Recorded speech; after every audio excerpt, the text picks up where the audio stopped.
Ang daming nagtatanong na Bisaya daw po kami. Sa mga hindi po nakakaalam, oo, Bisaya po kami. Nagtatagalog lang po kami dahil pinanganak ako ni Mama na Tagalog. Kaya naging Tagalog na din po sila Mama at Papa, pati na rin lahat ng tiyahin ng Mama ko.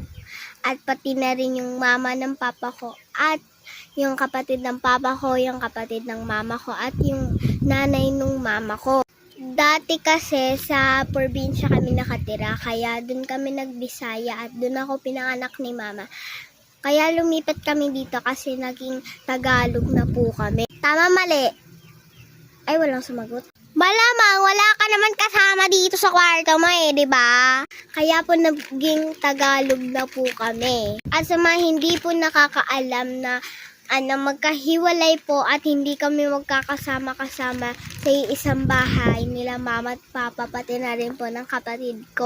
Una sa lahat, may Papa po, may anak po si Papa na kapatid ko po. Tapos magkaiba po yung nanay namin, yung panganay po na yon, yung ate.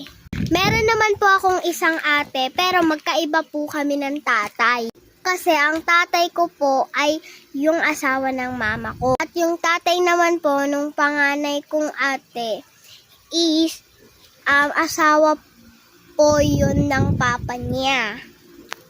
Asawa po ni Mama yung Papa nung ate kong panganay.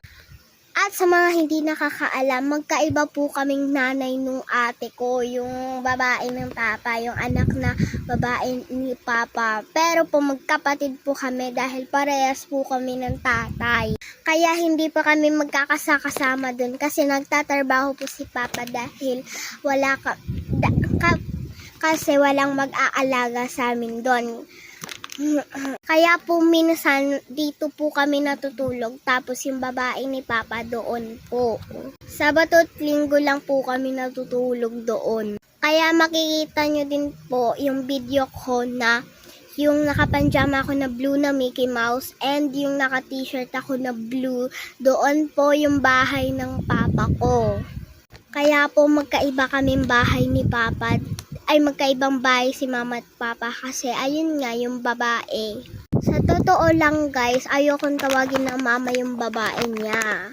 Mamamahan ko lang po yun. Tsaka alam niyo ba guys, hindi favorite ni Papa yung anak ng babae niya. Kasi ang favorite po ni Papa is ako. Dahil po lagi pong pinapalo ni Papa si Ate Jazz. Tapos sabi niya ako po yung mahal niya. Yun lang yung kwento, yun lang.